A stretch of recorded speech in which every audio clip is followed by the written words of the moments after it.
Some call this the land God made in anger. Others, the gates of hell.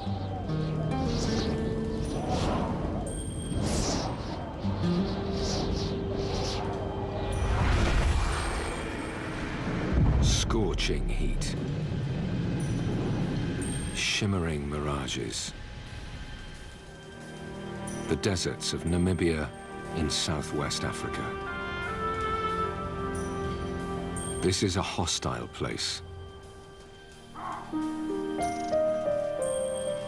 Yet there's life here in abundance.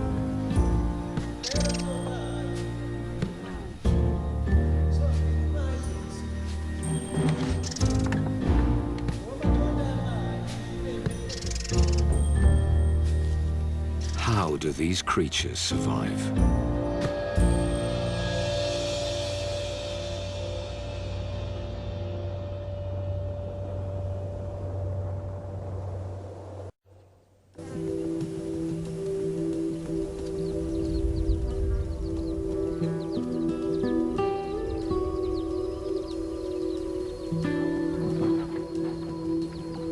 Animals this size are rare in the desert.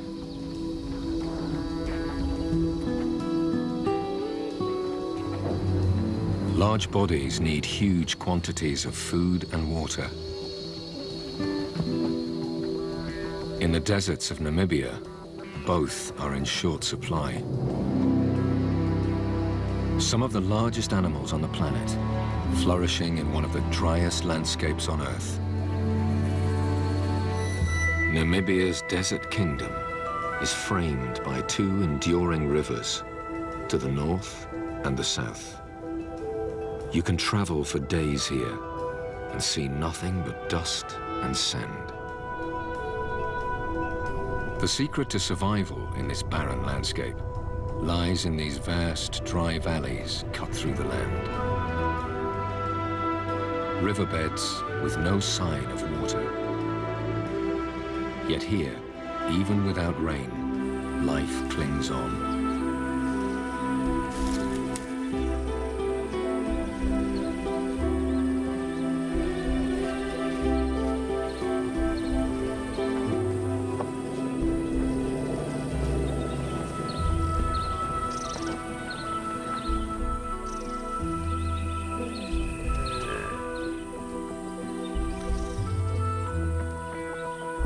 These rivers of sand are the desert's beating heart.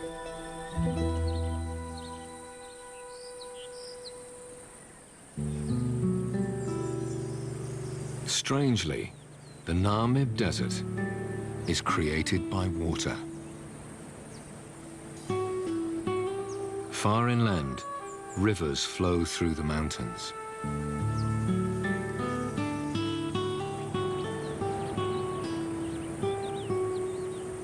This is a land of rock and water.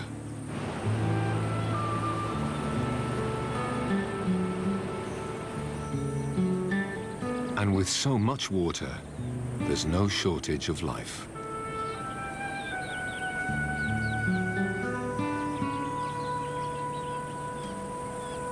Rock hyraxes make their homes on the steep valley sides.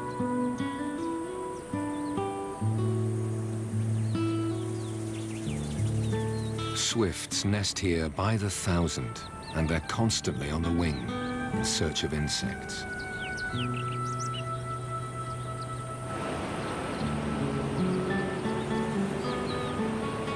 Over millions of years, water wears away the rock.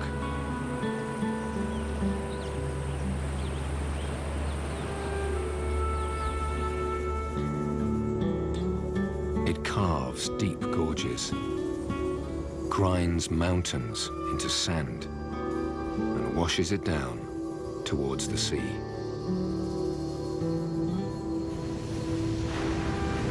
Eventually, sandy sediment flows from the river's mouth and settles on the ocean floor. Here, a new force takes hold. The powerful Benguela current sweeps the sand northwards along the coast and back in towards land. Tides and storms deposit it along the desert coast. Billions of tons of sand are dumped here, then driven inland by the relentless trade wind to create the vast, beautiful, and hostile dunes of Namibia's desert.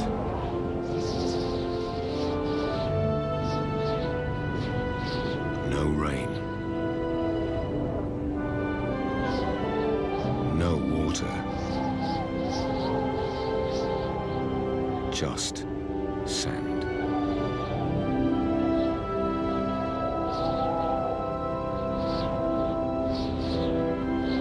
It blows across the empty plains, swirls through the dry valleys that cut through the desert.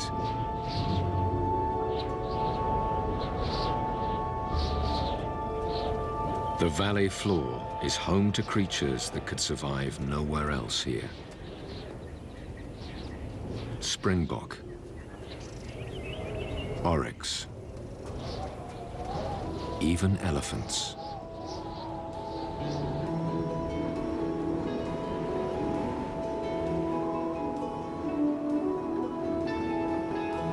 The trees are a clue to these animals' survival. Plants cannot grow without one vital ingredient. Somewhere here, there is water. It's so dry in the Namib Desert that water usually only flows down these sand valleys for a month or two each year. Even then, the river rarely reaches the sea. The sand is deep and dry. The water sinks away. Only the deepest roots can find it. It's what makes life here possible.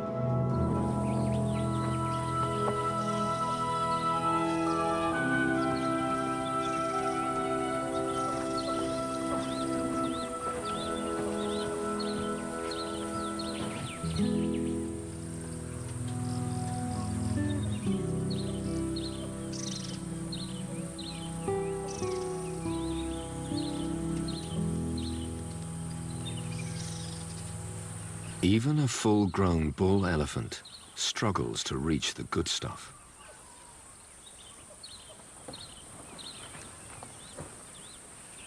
It's time to get creative.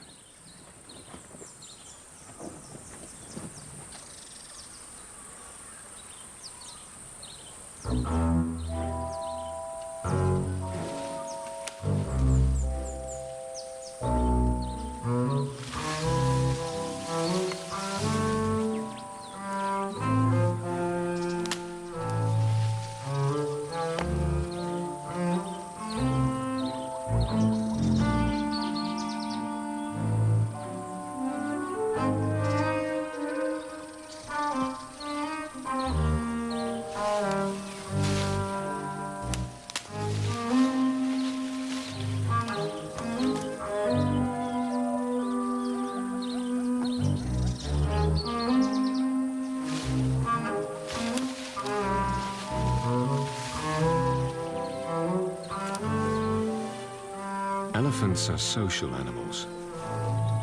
They're not all tall enough to reach. So once the branch is down, it's not long before others want to share.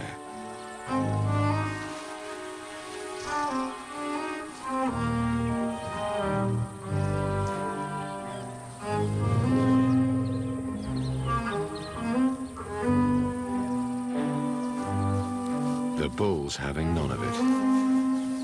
Well, maybe he could let the youngster have just a bit.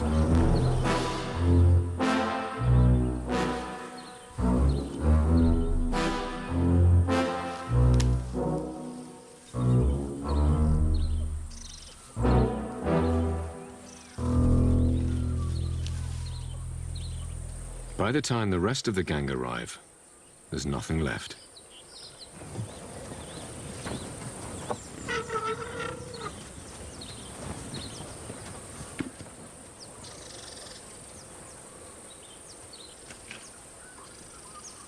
The fact that so many elephants can live here is testament to their extraordinary survival skills. The babies of these desert elephants suckle from their mothers for up to 7 years, much longer than their cousins on the savannah. Without that, it's unlikely they'd survive.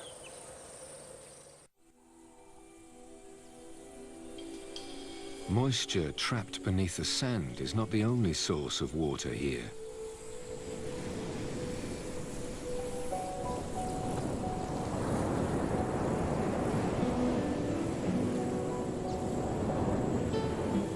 The same trade winds that create the dunes also nourish the plants.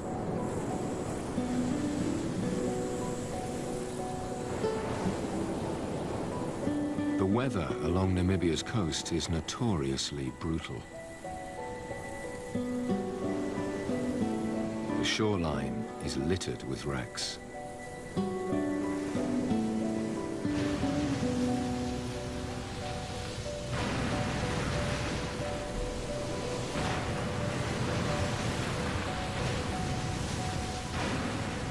Those who survived the sea mostly died of thirst or exposure.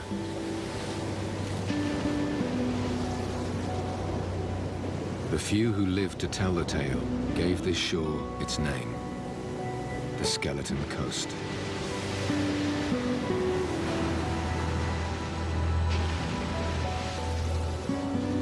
But these same currents that threaten ships also water the desert.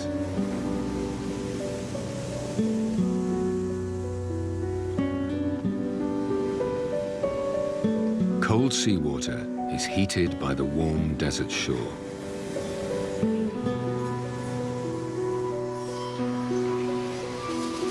Moisture rises into the air.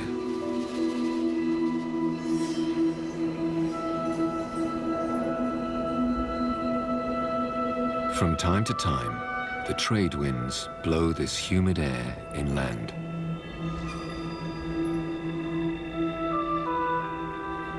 Banks of mist drift across the desert.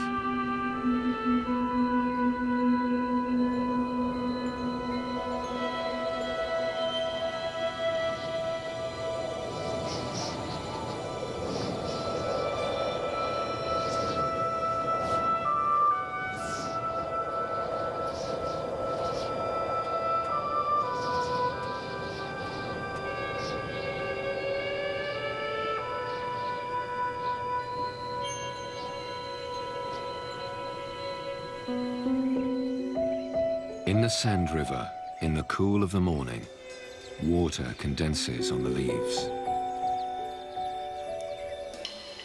For one ephemeral hour, it's almost as though it had rained.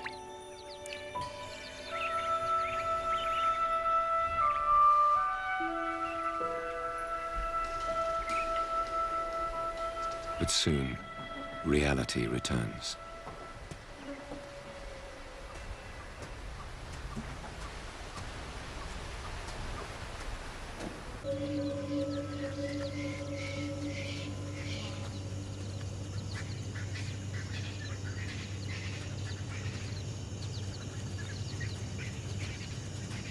A lion pride this size is extremely rare in the desert. 3 females and 5 cubs.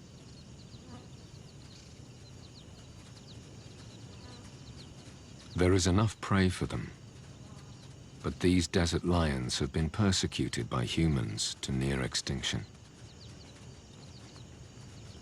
Many of the animals that remain now wear radio collars. Tracking the pride provides some small measure of protection.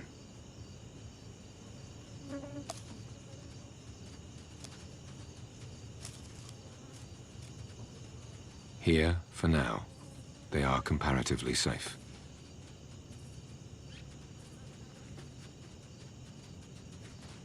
There's time to play in the cool of the morning. There's a whole world to explore.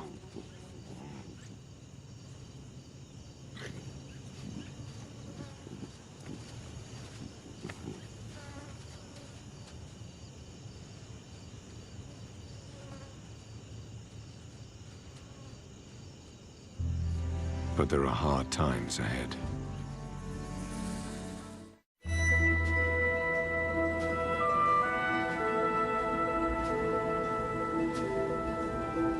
The Sand River has been dry for almost a year. And with every passing day, the land grows drier. It could be months before water flows again.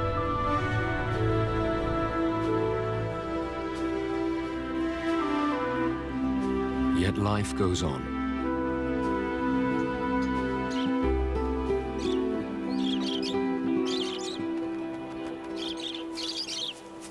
Lovebirds shelter in the shade of the rocks.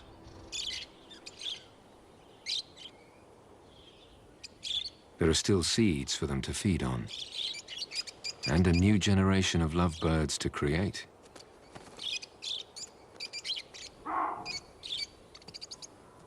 Baboons thrive here. These are true survivors. They too find shelter on the Sand River's rocky walls.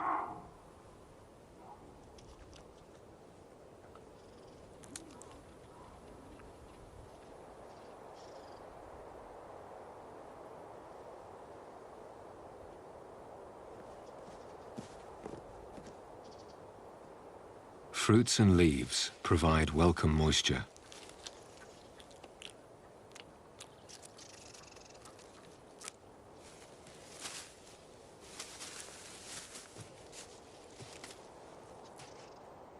In the Sand River, food can be found if you know where to look.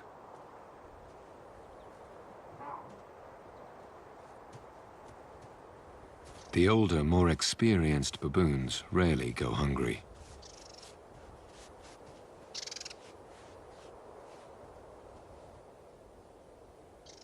Food is not the problem. As always here, it's water.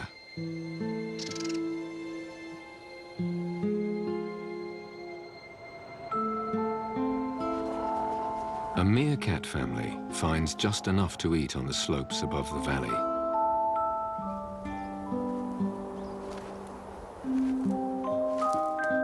They can survive here because they don't need to drink.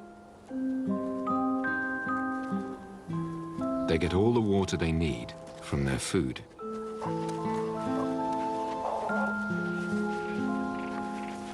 It's a small family, just 5 adults and 3 babies. It's all the land can support. Life is far from easy.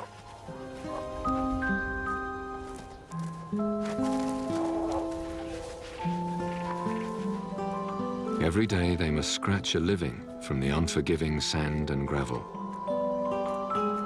Breakfast may be grubs or beetles.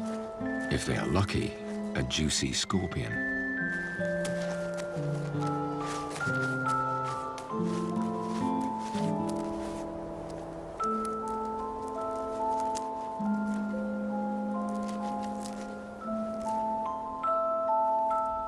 Just as the insects make it possible for meerkats to live here, so the meerkats make life possible for others.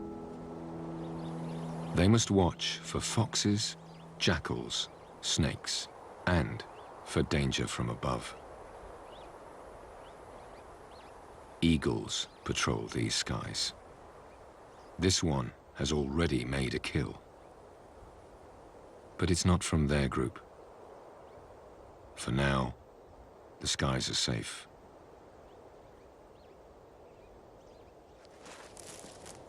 While the family forages, at least one always stands guard. An alarm bark.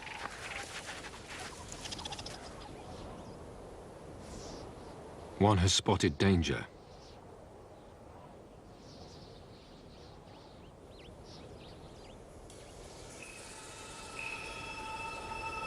This Cape fox is uncomfortably close. He may just be resting, or he could be contemplating breakfast.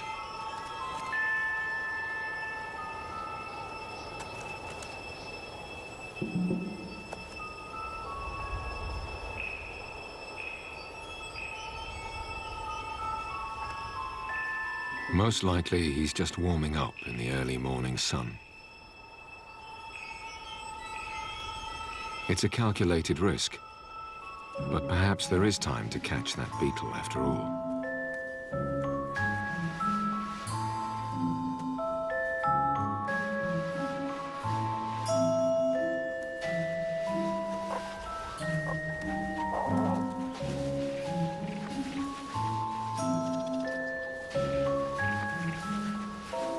In the end, the family decide that the fox is just too close for comfort.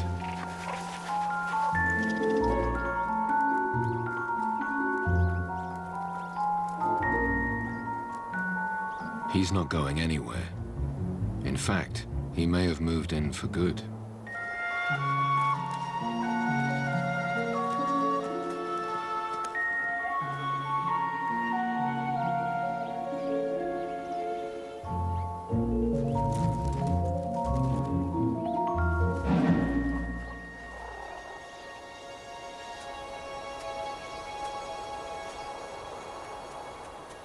This may be a safer home. The rocky outcrop will help shelter them from the sun and from predators, for now. But inevitably, predators will find them again. Life in the Sand River means constantly moving on.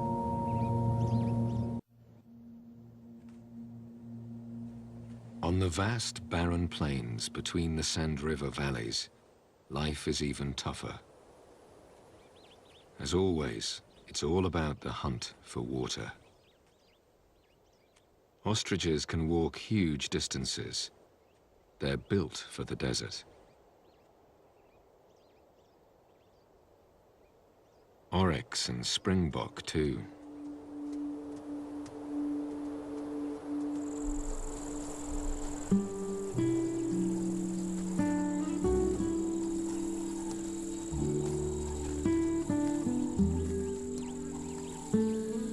They're in search of a rare desert jewel. A small freshwater spring, far from the Sand River.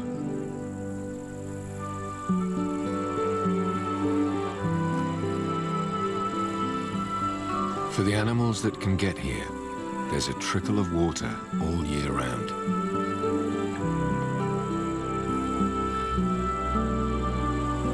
Martins take a drink on the wing.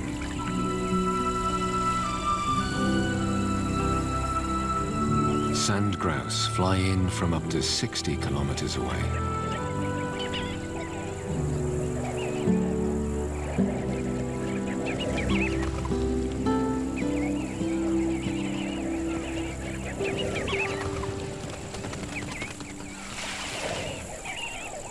Huge flocks gather every morning. They dip their breast feathers, soaking up water to carry back for their young way off in the desert. They must remain alert. Falcons watch over the oasis. For them too, this is a place of plenty.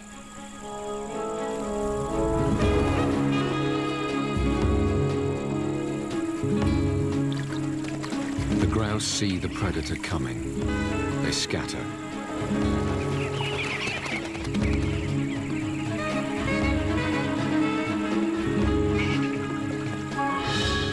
This time, the falcon misses, but soon she'll try again.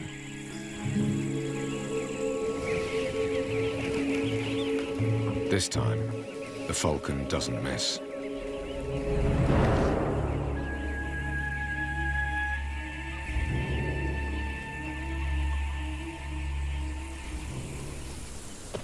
In the Sand River Valley, the elephants have developed their own unique way to get water.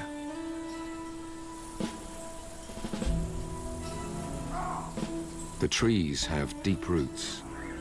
They're proof that there is water here. The only problem is reaching it. The baboons grow excited when the elephants arrive.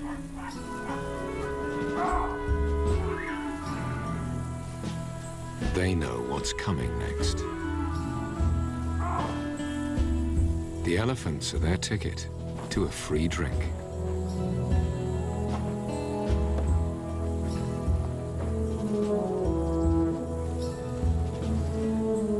These huge bulls know the desert well, and their sense of smell is powerful enough to sniff out the smallest amount of water, even buried underground. When he's pinpointed the spot, the bull begins to dig.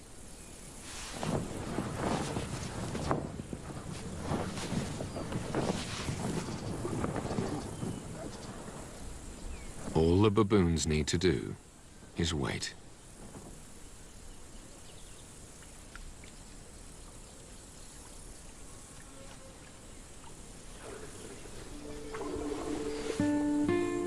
About a meter down, the elephant finds what he's looking for.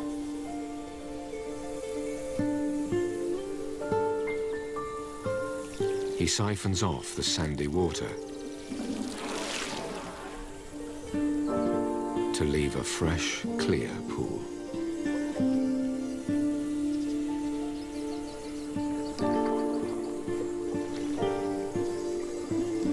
The elephants of the Sand River know all the places to dig. Most likely, they learned from their families. Elephants pass knowledge from generation to generation. It's the key to their success. The baboons wait for the elephants to leave the freshly dug wells. Even an eagle welcomes a drink of fresh water in the desert.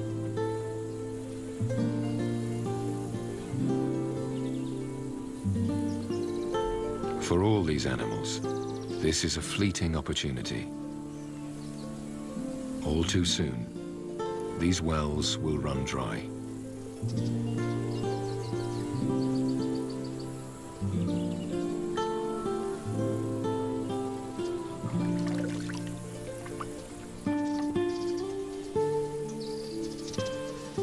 The elephants go on their way, but they leave behind a new opportunity for hungry animals: their dung. The elephant's digestive system is very inefficient. Their dung contains plenty of nutrients they couldn't digest. For the elephants, that means a constant search for food, while other animals feast on undigested seeds and insects that gather on the dung.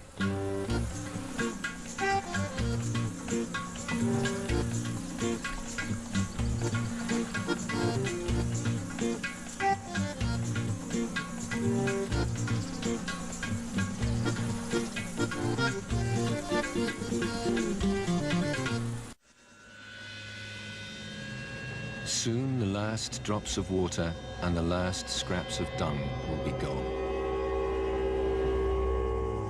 Searing heat scorches the desert. One day the river will flow again. But first, it must rain in mountains hundreds of kilometers to the east.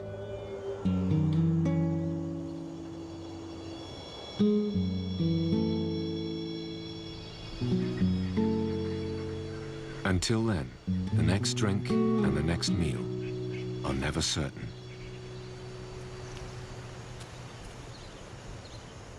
The lion cubs are about 5 months old. They need fresh meat every few days, or else they'll starve.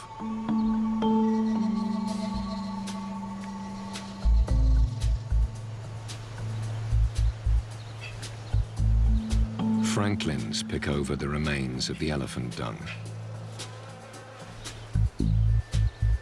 Ideal stalking practice for ambitious young predators.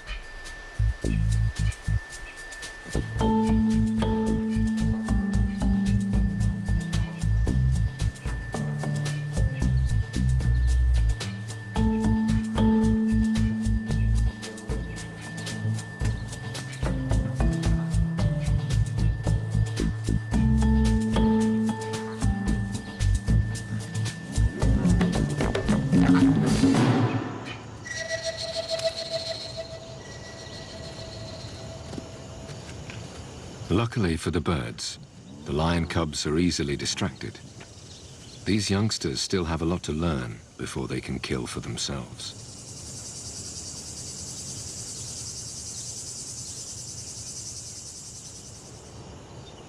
Lions are ambush predators, but in this desert environment, opportunities are rare, and concealment is hard. One cub can't resist and follows the adults. It's a mistake that could spoil the hunt and cost the small youngster its life.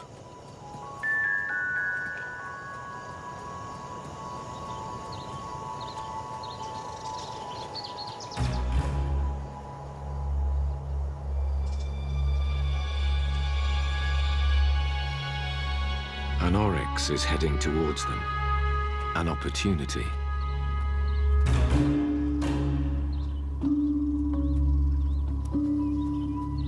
The lionesses split. Two females hide behind a rocky outcrop. The other takes the direct approach, and the ambush is set.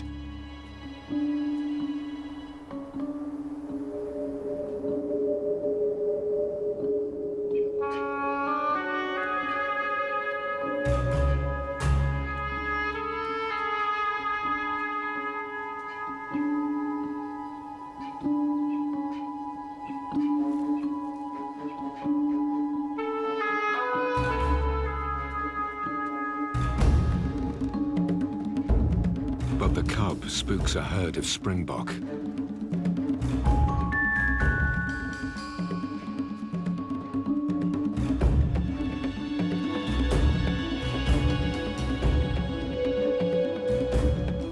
For the lone female, the moment is lost. Or is it? The other two are hidden just around the corner. For the Sand River lions, 9 out of 10 hunts ends in failure.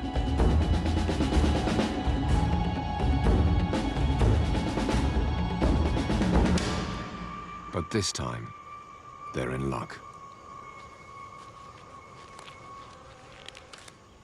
The females will eat their fill, then bring the cubs in to feed on what remains. But while most of the cubs wait patiently for the females to return, their sibling is lost. The lionesses return.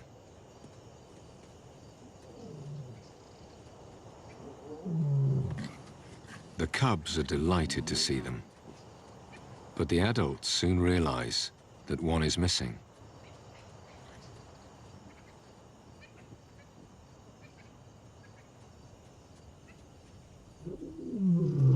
They call for the missing cub.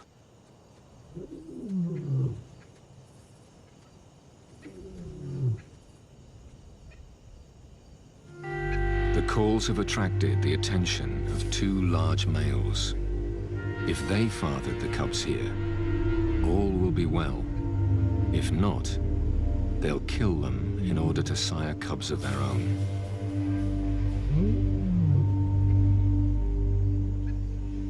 All alone in the bush, the stray cub is an easy target. Unless it finds its way back to the protection of its mother, it could easily lose its life.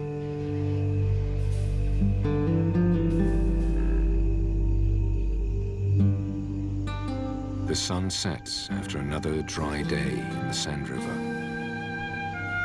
The land perpetually waiting for rain. A world balanced on a knife edge between life and death.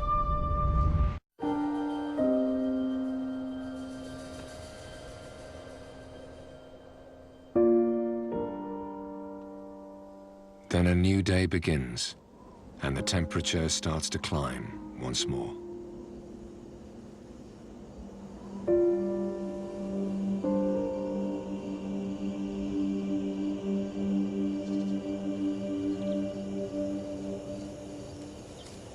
Mousebirds warm themselves in the morning sun.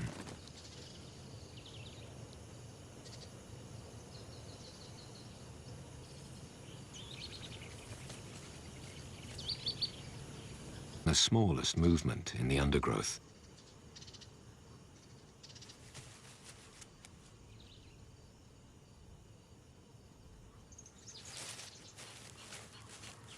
A mouse.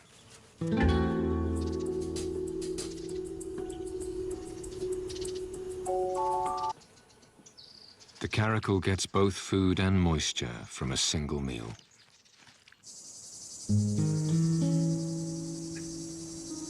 Morning has brought good fortune for the lions too. The males have stayed away. It's a sure sign that they are the cubs' fathers.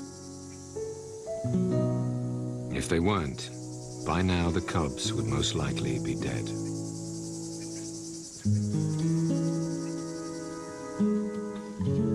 And finally, after many anxious hours, the pride's stray emerges from the dunes.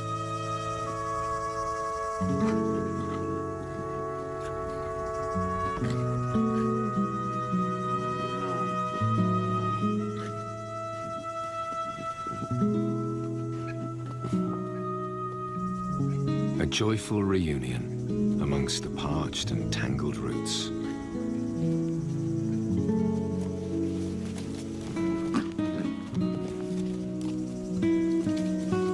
For once in this harsh land, a happy ending.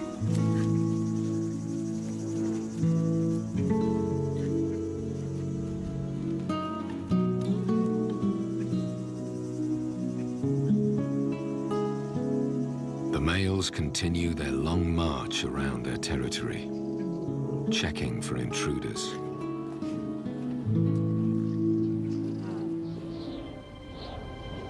But in the mountains, far to the desert's east, there is change. Hundreds of kilometers away, at long last, rain has fallen.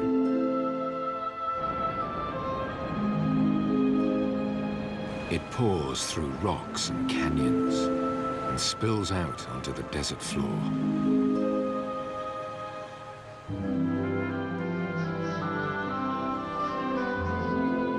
In the Sand River, there is a familiar, harsh blue sky. Finally, many hours later, the river comes to life.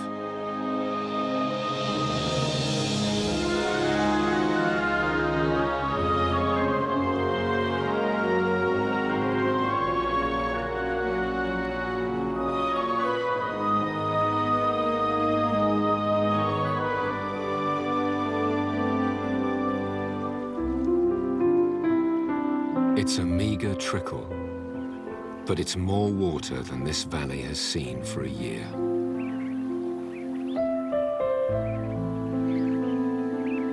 The lifeblood of the Namib Desert.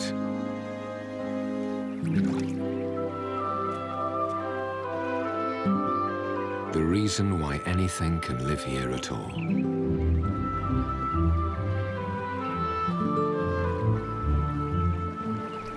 The water will soon soak away. It will pool amongst the rocks below the sand.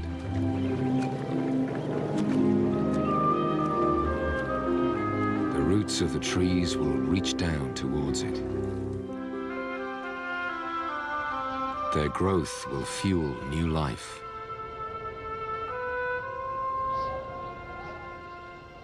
The Sand River is renewed.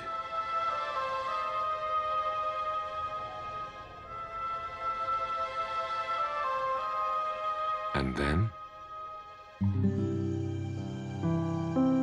life goes on.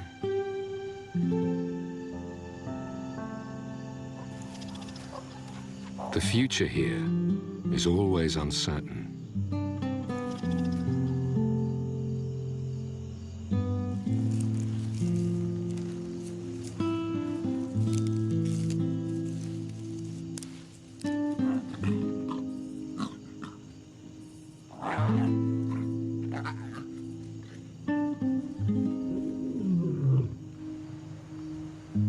Namibia's desert kingdom endures, as it has for thousands of years. And the Sand River waits once more for the rains.